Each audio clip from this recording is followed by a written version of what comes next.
Comment est-ce qu'un musulman doit réagir face à cela déjà?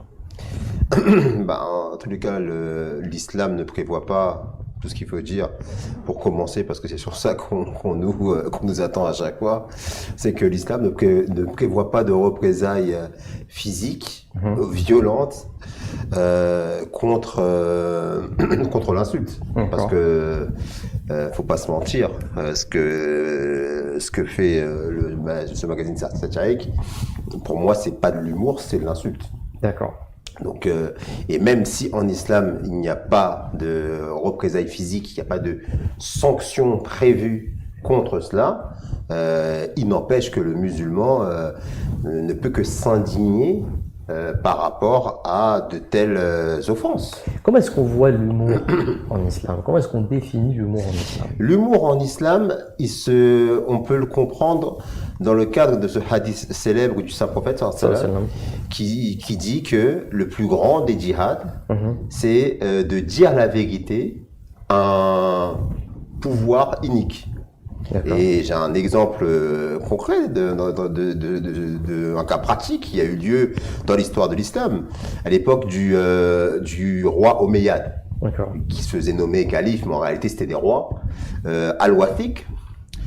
On sait que il y a eu une répression violente à cause de divergences théologiques.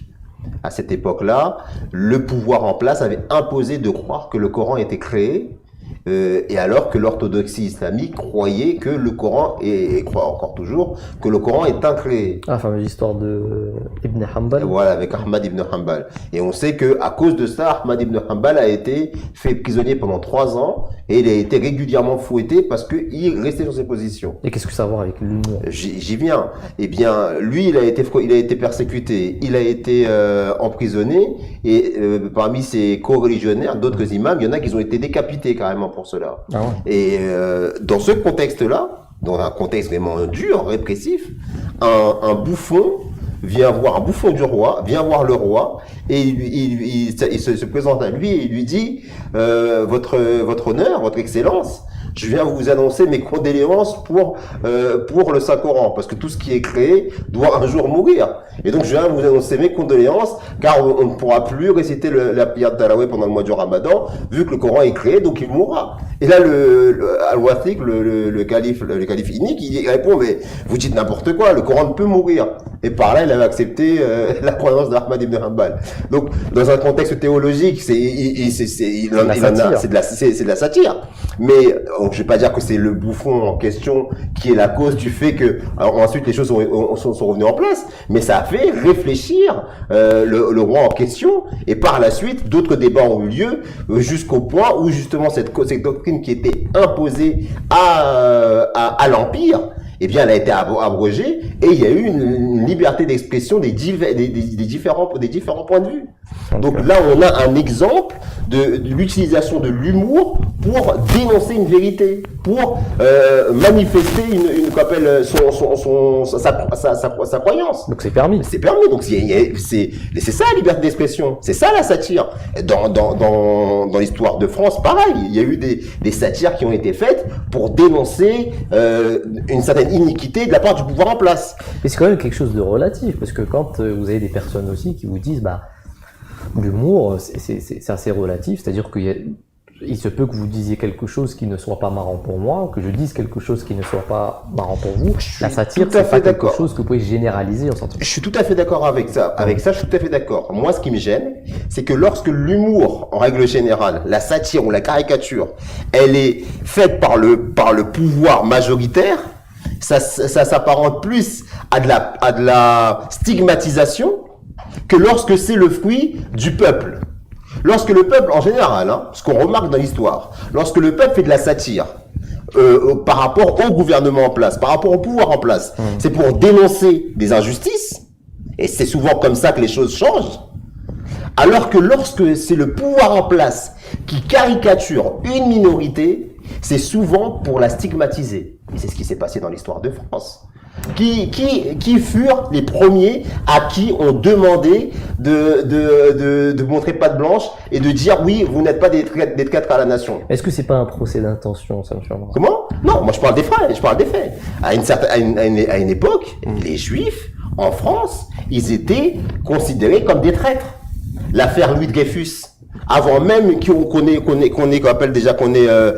fait des investigations pour savoir s'il était innocent ou coupable, ce sont les préjugés qui ont condamné cet homme-là pendant 6 ans au bagne. Alors que par la suite, il a été réhabilité.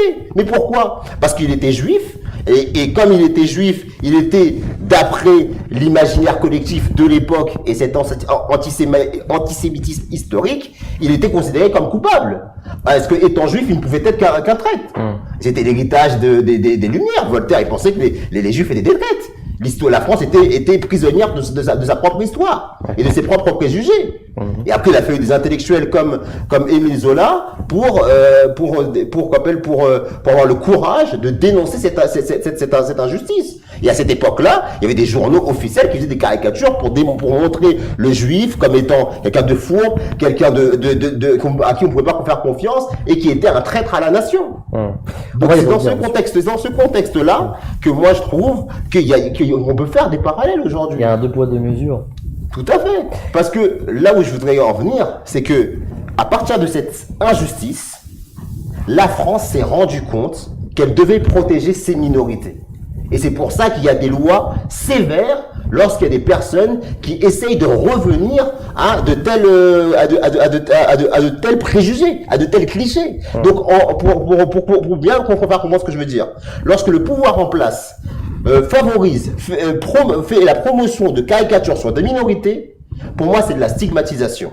Comme ce qui s'est passé pour le judaïsme. On va y revenir, monsieur Omar.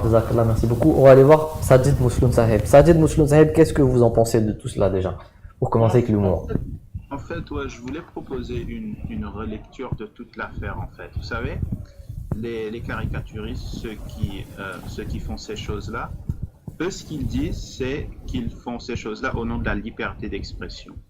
Liberté d'expression qui, selon eux, est symbole de la modernité, du progrès et de l'avancement de l'être humain.